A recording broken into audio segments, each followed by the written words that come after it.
My fiancé waited until the title attorney had placed the deed in front of me. Our realtor had uncapped a bottle of champagne, and both families were driving to the house before he said his former girlfriend would be living above our garage. Marcus slid a second agreement across the closing table and whispered, "Sign the mortgage first. We can argue about Lauren later. If you walk out now, you lose the house, the deposit, and probably the wedding." The house cost $486,000. $74,000 of the down payment came from money my aunt had left me. Our wedding was 11 weeks away. The detached apartment was meant for my mother after hip surgery, then for rental income.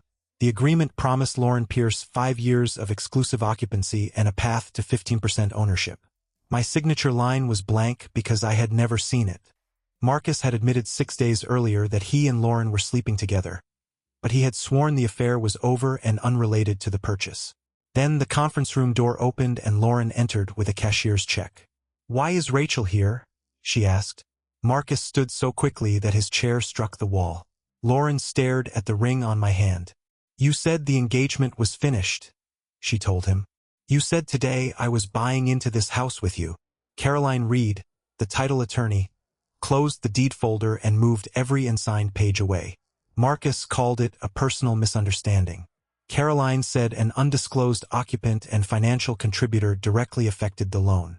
Nothing would be signed until the lender understood. Marcus turned to me. "We are 30 minutes from owning the place. Do not destroy everything because she misunderstood." I looked at the keys beside the champagne. I am not signing a mortgage while 2 people are telling me different versions of who will own my home. That was the first time Marcus realized the deadline worked in both directions. My name is Rachel Monroe. I was 39 and worked as an occupational therapist outside Richmond, Virginia. Marcus Hale was 42 and estimated costs for commercial construction projects. We had been together 5 years and engaged for 14 months. He was steady during emergencies and good with my mother, Denise, without making her feel helpless.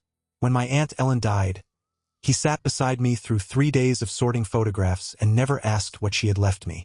After taxes and expenses, her estate gave me a little over $112,000. I kept it separate until we found the Hawthorne Street house. Red brick, 3 bedrooms, and a converted carriage apartment over the garage. Denise had rheumatoid arthritis and needed a hip replacement. The apartment would let her recover near me without climbing the main stairs. Marcus liked that it could later produce rent. "Your mom gets first priority," he said. "After that, the apartment helps pay for itself." I committed $74,000 toward the purchase. Marcus said he would contribute $28,000 from savings and a performance bonus. We paid a $15,000 earnest deposit, 10 from me and 5 from him. The loan worked without rental income, but the monthly payment was near the top of my comfort range. I was not buying a fantasy. I thought I was buying a practical home with a man I trusted. Before Hawthorne, Marcus had always treated my caution as a strength. We split bills by income, kept emergency savings separate, and read major contracts before committing. He spent years telling friends that I noticed details he missed. At closing, he arranged one morning when noticing those details would look selfish, expensive, and disloyal. The pressure was not an accident surrounding his plan. It was the part of the plan meant to replace my agreement. Lauren entered our plans as a design consultant who had worked with Marcus. At inspection, she measured the apartment, suggested lever handles and a fold-down shower seat for my mother, and appeared professional. She sent Marcus a mood board titled Hawthorne Carriage Home. I said the apartment had to remain flexible for Denise and future tenants. Marcus agreed. Lauren later proposed built-in storage for art supplies, a wall desk, and a privacy screen around the exterior stairs. Marcus said those features suited any renter. When I asked what her work would cost, he said she was helping as a friend. I told him no informal agreements should attach themselves to a major purchase. He promised everything would be written and approved by both of us. 6 days before closing, Lauren arrived uninvited at the final renovation estimate. She walked upstairs without asking. I followed and found 3 dresses on a rack, a cosmetic bag, and a prescription bottle bearing her name. "I thought Hale explained the trial week," she said. "There was no trial week." Marcus asked the realtor and contractor to give us privacy. When we were alone, I asked if he had promised Lauren the apartment. I was going to talk to you after closing, when there was less pressure. I asked whether he was sleeping with her. He admitted the relationship became physical at a Baltimore conference and continued for several months. Then he said, "It is over now," as if the sentence converted an affair into a finished project. He claimed Lauren needed temporary housing after a bad relationship and understood any lease required my approval. "Does she think the affair is over?" I asked. He said yes. "Does she think we are getting married?" Yes again. "Then why are her clothes in our future house?" He said the seller had allowed her to store staging materials and the clothing was part of that work. One dress still carried a dry cleaning tag with Lauren's name. Maya called the listing agent from the driveway. The seller had approved contractor access, not storage and certainly not an overnight trial. The temporary door code had been requested through Marcus for what he called a design walkthrough. The listing agent disabled it before we left. Marcus changed his explanation again. Lauren must have misunderstood permission to measure the room. By then, each answer was making the previous answer smaller. I wanted the least destructive explanation because our invitations were mailed, Ellen's money was committed, and my mother had stood in that apartment imagining recovery. I told Marcus I would not close unless Lauren removed her belongings, confirmed she had no tenancy or ownership claim, and stopped contacting him. The wedding was paused pending counseling and full financial disclosure. Marcus agreed too quickly. That night, Lauren emailed both of us. "I have removed my personal items from Hawthorne. I will not occupy the property without the written approval of all owners." The wording did not deny an agreement. It acknowledged that one might exist. When I asked what she meant, Marcus said she was protecting herself because I had frightened her with legal language. "I did not contact her," I said. "You told her what to write." He called Lauren on speaker. She did not answer. 2 minutes later she texted, "Not discussing this without the closing documents." Marcus turned the phone face down. I asked what documents she expected. He said she was confused by design proposals. I called Maya-chan, our realtor. She said no tenant belonged at our buyer signing. Then I called Caroline, whose firm handled settlement.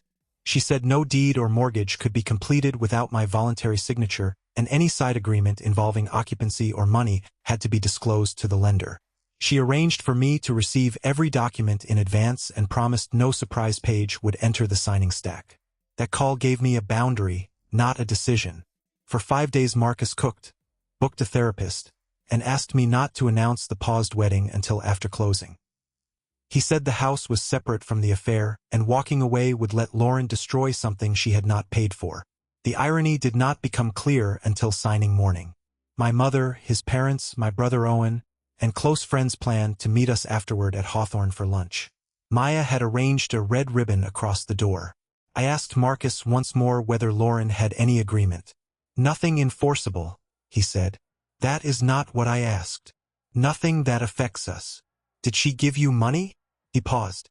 "Less than $3,000 for design expenses." "Will she be at closing?" "Absolutely not." I drove separately and told myself I could still leave.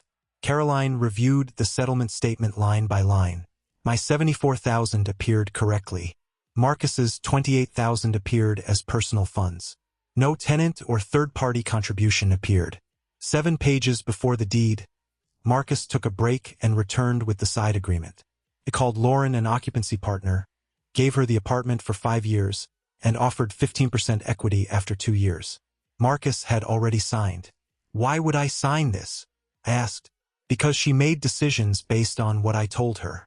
She gave up her apartment." "You said the affair was over." "It is." "Then why does she receive part of our house?" He leaned close. "She has already put money into this. Sign the mortgage first so we do not lose everything while we negotiate. Do not punish both of us to prove a point." Then Lauren entered with the check. She had not come to discuss temporary housing.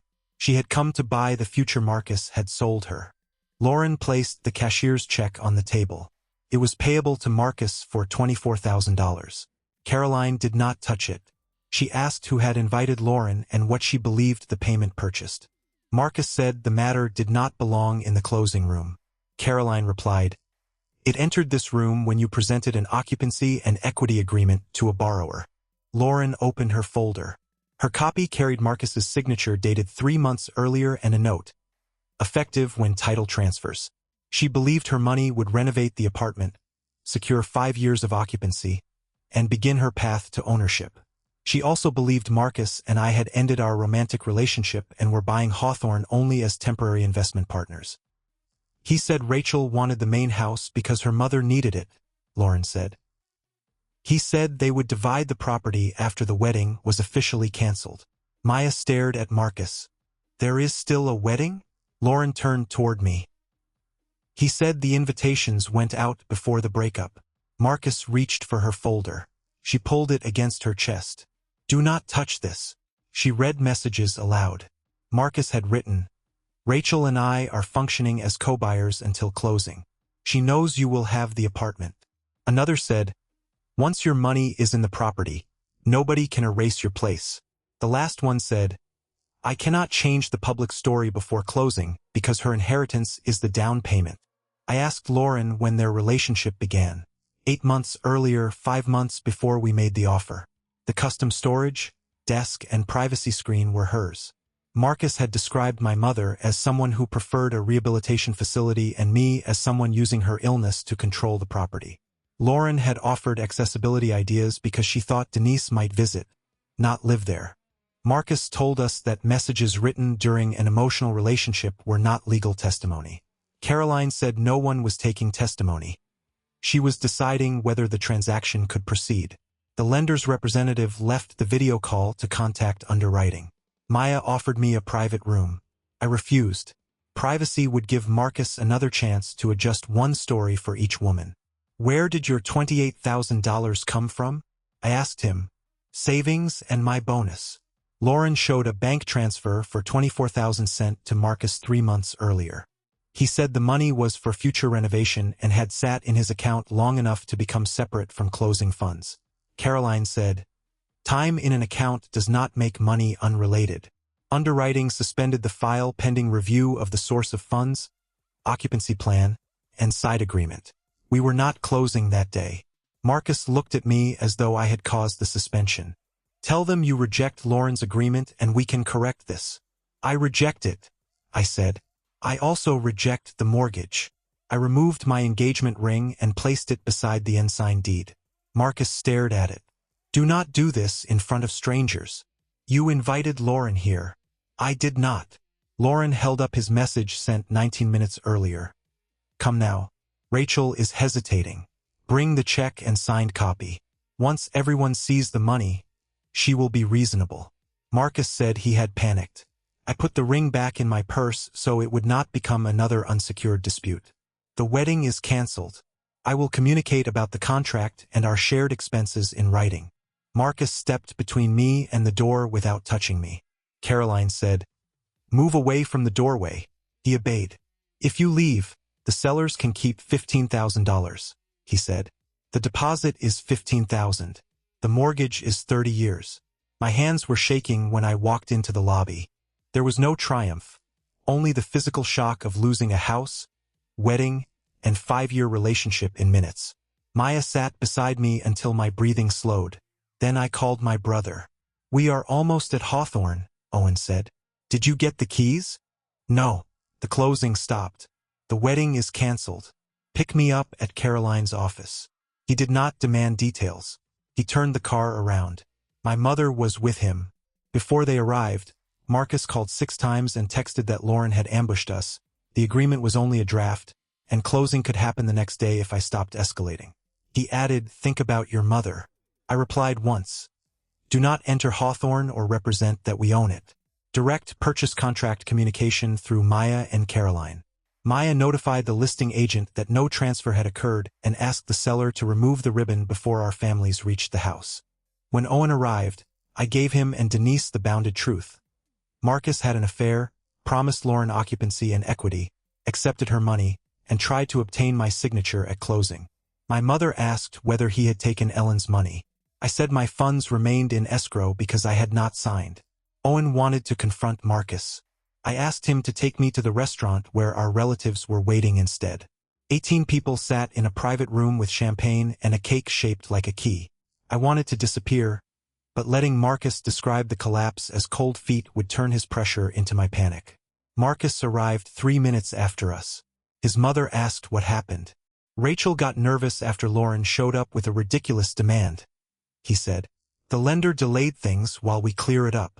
I stood before anyone could fill the silence for me.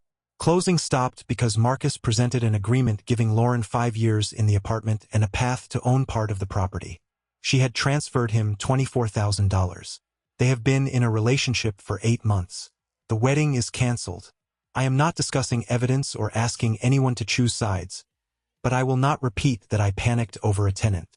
Nobody spoke. One friend stopped the server from opening another bottle. Marcus's mother lowered herself into a chair and kept one hand around the stem of an untouched glass. My maid of honor, Celia, began crying while the little sugar key on the cake slowly leaned into the frosting. I had not rescued the afternoon. I had only stopped it from costing me a marriage and a mortgage as well. Marcus's father asked whether the affair was true. Marcus called it complicated and over. It was active while he promised her a share of our home, I said. That is the only correction I am making. I asked Owen to stop anyone from recording and told the group the lunch was paid for, but I was leaving. Marcus followed me into the hall. Owen remained where he could see us. You have made this impossible to repair, Marcus said. The repair ended when you told Lauren my inheritance was the reason you could not announce our breakup. He claimed he promised the apartment because he feared Lauren would expose the affair before closing. He planned to return her money after his bonus. The explanation made the agreement worse. He had offered part of our home as payment for silence, then summoned her when silence failed. Did you use her money for your down payment? I asked. I had enough total funds. That is not an answer. He asked me to delay canceling the wedding for 48 hours because guests had flights and the venue would keep our deposit. You are deciding everything alone, he said. I am deciding whether I marry you. That decision has always required only my consent. I left him in the hallway. At Owen's house, I emailed Caroline that I did not consent to closing, occupancy rights, or any representation that Lauren had an interest through me. I sent Maya the same notice and asked for every contract deadline. Then I notified the venue, coordinator, and officiant that no one could reinstate the ceremony using my name. The actions took minutes. Understanding them took months. That night I sent guests one factual notice. Rachel Monroe and Marcus Hale will not be marrying on October 18th. The Hawthorne purchase also did not close. We are sorry for the disruption and will contact anyone whose travel was booked at our request. We will not share further details publicly. Marcus's version called it an unexpected financial dispute. Mine said the wedding was canceled. At 2 in the morning, Lauren emailed me the agreement, transfer receipt, and selected messages under the subject I did not know. She had believed our engagement was ceremonial and financially convenient. Marcus promised that after closing he would live with her in the carriage apartment while I occupied the main house with my mother. Later, we would sell or refinance and Lauren's equity would be protected. Her messages convinced me that she had not known my version. They did not erase the fact that she had trusted an engaged man's convenient description of his fiancé instead of asking me one direct question. I did not need to decide which of us was the better victim. Marcus had sold Hawthorne to me as my family's future and to Lauren as the beginning of theirs. Closing was not collateral damage from the affair. It was the mechanism he expected both women to finance. The next morning, I hired a real estate attorney and a separate lawyer for the end of the engagement. Neither promised a clean victory. The seller had performed its obligations and lost time. Our financing contingency might protect some earnest money because the lender suspended approval, but Marcus's undisclosed agreement could be treated as a buyer-created failure. The $15,000 deposit stayed in escrow. We also had a joint wedding account, shared furniture, a rental lease, and contracts signed in both names. This was not a divorce. There was no marital estate or court designed to sort every grievance.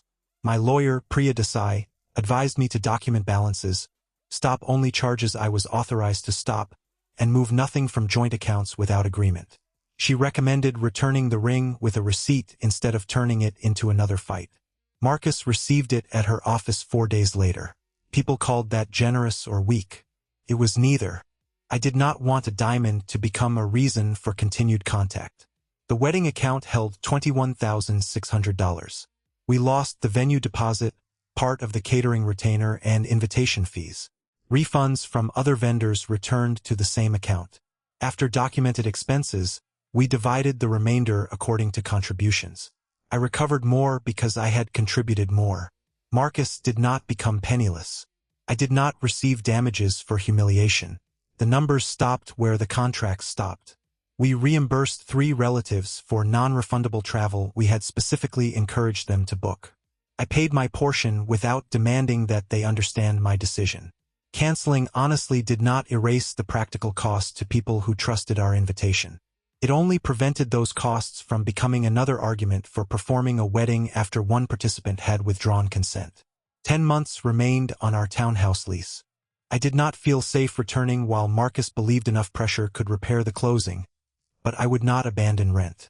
The landlord let me assume the lease after Marcus chose to move in with his parents. He removed his belongings during a scheduled window while Owen was present. I did not change locks until the landlord issued new ones. We divided furniture through a written list and paid equalization for items one person kept. The work was tedious, and that helped.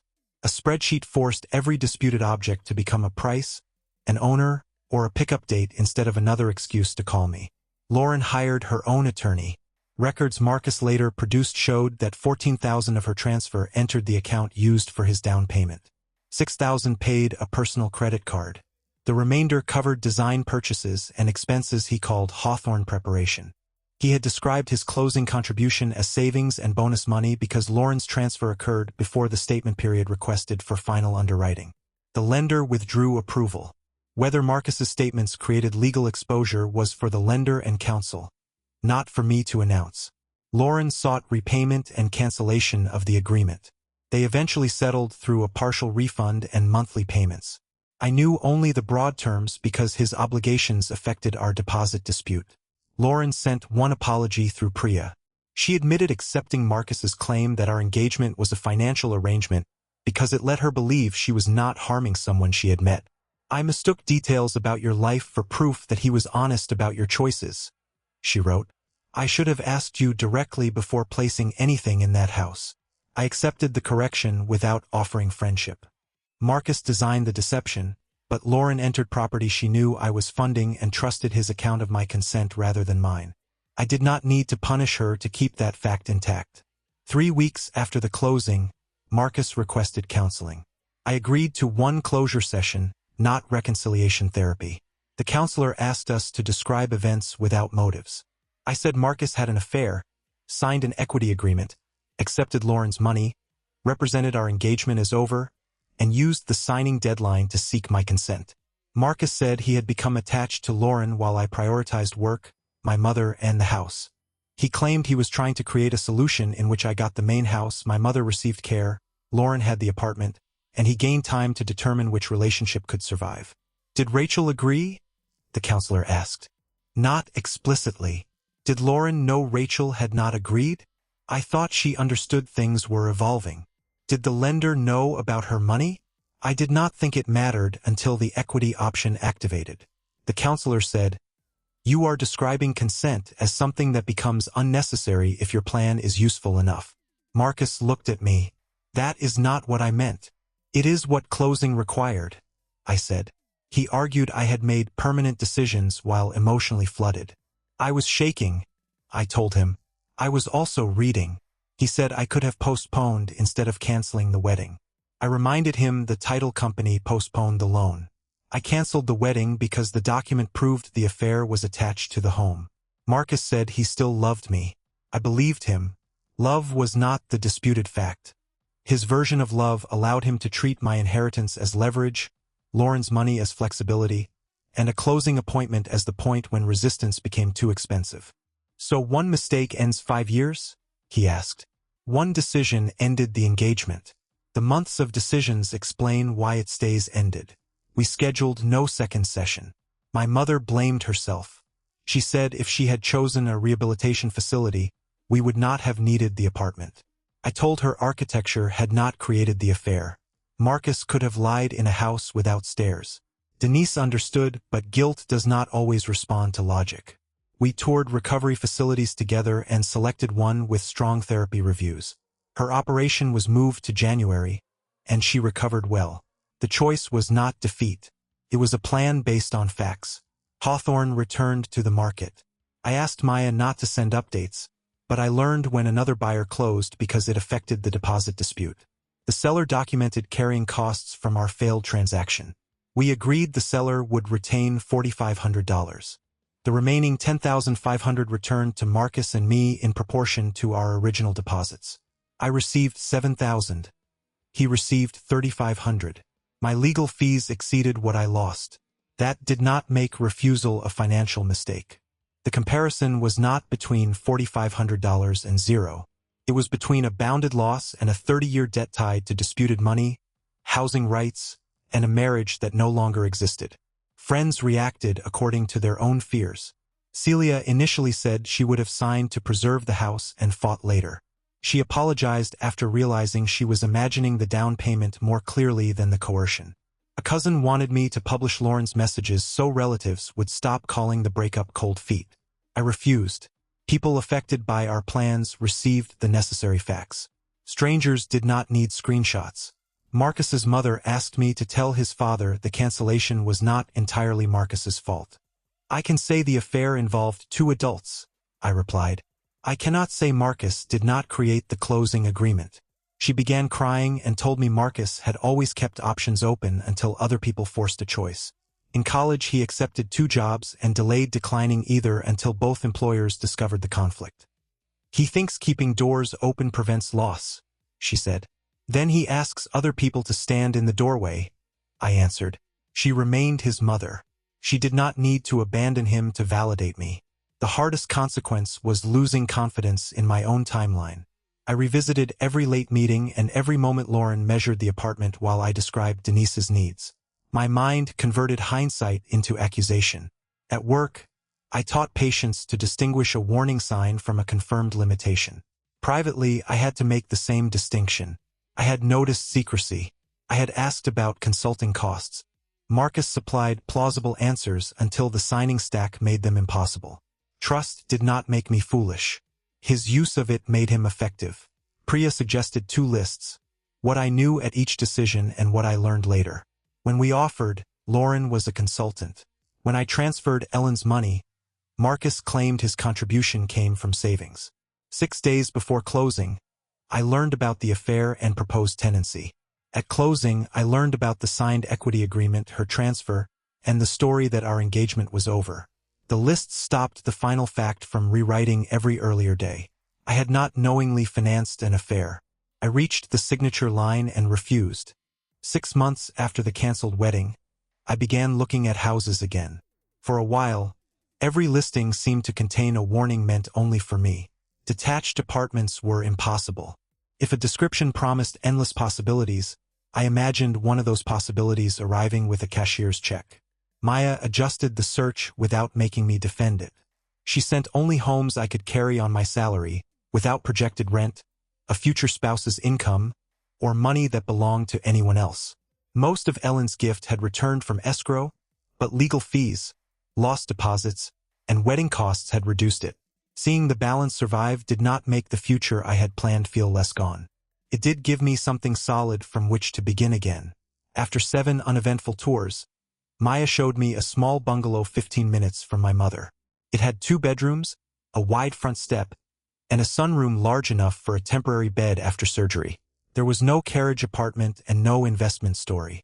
The roof was 7 years old. The electrical panel was labeled. The seller had replaced the sewer line and kept the invoice. I loved that invoice more than the fireplace. The price was $312,000. I could make a substantial down payment and qualify on my income alone.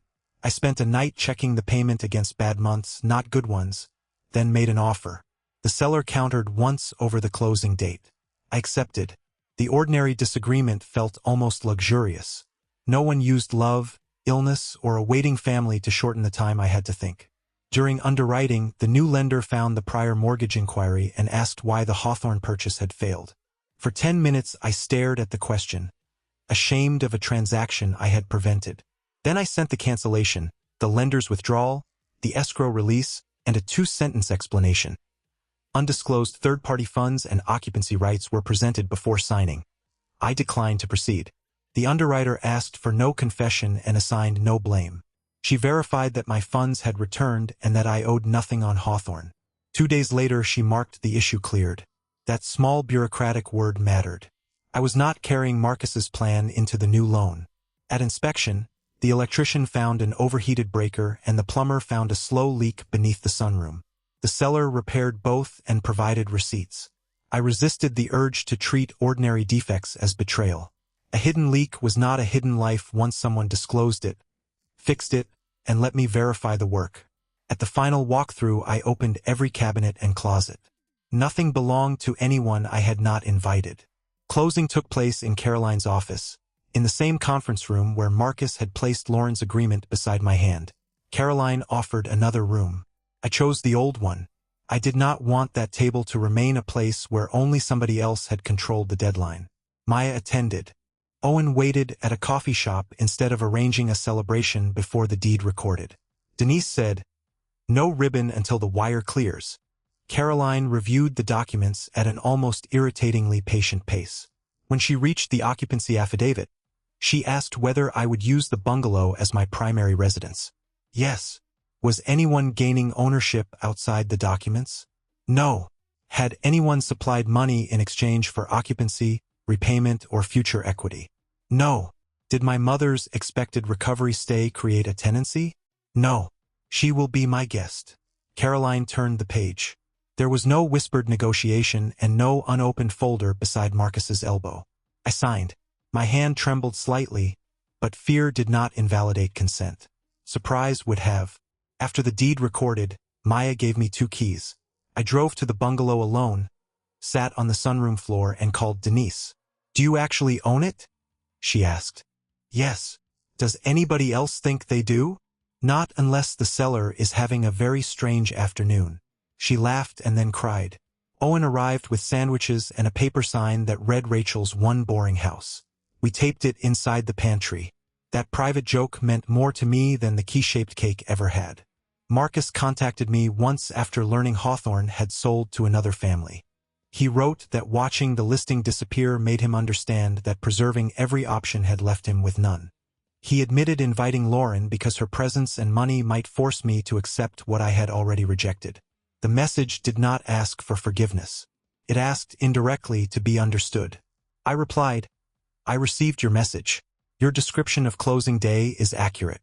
I do not want further personal contact."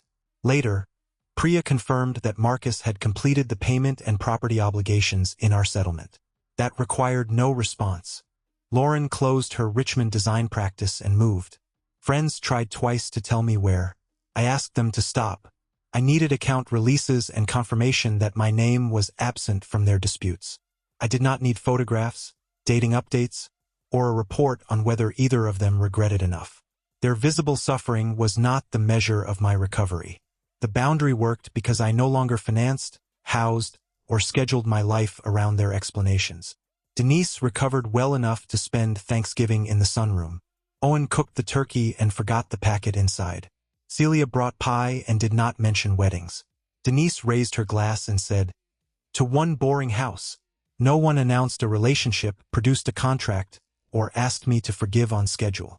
After dinner, I folded the temporary bed, set my mother's walker against the wall, and loaded the dishwasher.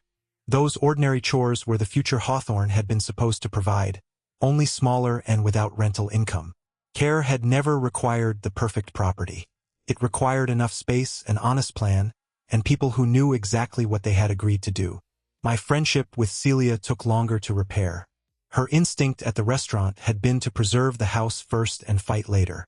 Months afterward, she told me that her parents had lost their home during bankruptcy, and that an unsigned deed looked to her like danger. I told her a signed lie looked that way to me. We did not decide whose fear was more intelligent. She apologized for treating my refusal as panic, and I apologized for avoiding her instead of saying why the comment hurt. The next spring, she helped paint my kitchen. At the bottom of a box, she found Lauren's Hawthorne mood board with the wall desk, privacy screen, and accessible shower. Every dispute was settled, and the lawyers had copies. I tore off the page with the shower dimensions because it might still help Denise, then fed the rest through my shredder. The machine jammed halfway through. Celia pulled out the strips, laughed, and said, "Even your symbolism comes with maintenance." We cleared the blades and returned to painting. That was the closest I came to a destruction scene. The second anniversary of the canceled wedding date passed on a Saturday. Owen remembered before I did and texted, "Congratulations on not being at a vineyard pretending everything is fine." I sent him a photograph of the faucet I was replacing. I had gone on a few dates by then, none dramatic enough to become an ending. I learned to ask unromantic questions early. Debt, housing expectations, former partners, and what each person believed commitment allowed. Some men found it clinical. One appreciated it and answered with questions of his own. Whether that relationship lasted was less important than the change in me. I no longer treated clarity as a threat to romance. On the third anniversary of Ellen's death, I hung a photograph of her in the sunroom. She was 23, leaning against a car she had bought after working 2 summers. On the back she had written, "Mine, including the dent." I had once treated her inheritance as a sacred opportunity one could ruin by choosing the wrong property. Looking at that photograph, I understood that she had left me resources, not instructions. Walking away from Hawthorne did not waste her gift. Signing under pressure would not have honored it. People who hear the shortened version usually focus on Lauren opening the closing room door. They ask if I planned a speech, threw the ring, or watched Marcus's parents turn against him. I did none of those things. His parents remained his parents. Caroline did her job without becoming a judge. The decisive action lasted less than a minute. I said I rejected the agreement and the mortgage. I put the ring in my purse. I left 4 signature lines blank and stood up. Everything visible afterward came from what did not happen.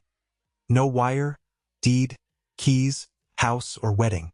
Refusal did not return me to the morning before I knew about the affair. It prevented that morning from becoming the first day of a 30-year obligation. Sometimes I pass a house with an apartment over the garage and picture the version in which I signed first and argued later. Lauren would have held an agreement Marcus expected me to honor. The lender would have funded a transaction based on incomplete information. My mother would have entered a room another woman believed she owned. Every later argument would have begun with Marcus pointing to my signature and saying I had agreed. He understood that. It was why he waited until the papers, families, champagne, and possible losses were gathered around me. He believed pressure could perform the work consent would not. At my second closing, Caroline placed the last affidavit beneath my hand and gave me as long as I needed. There was no side agreement, no person waiting outside the door, and no whispered threat that refusing would destroy the future. I read every line anyway. Then I signed my own name to the only home I had actually chosen.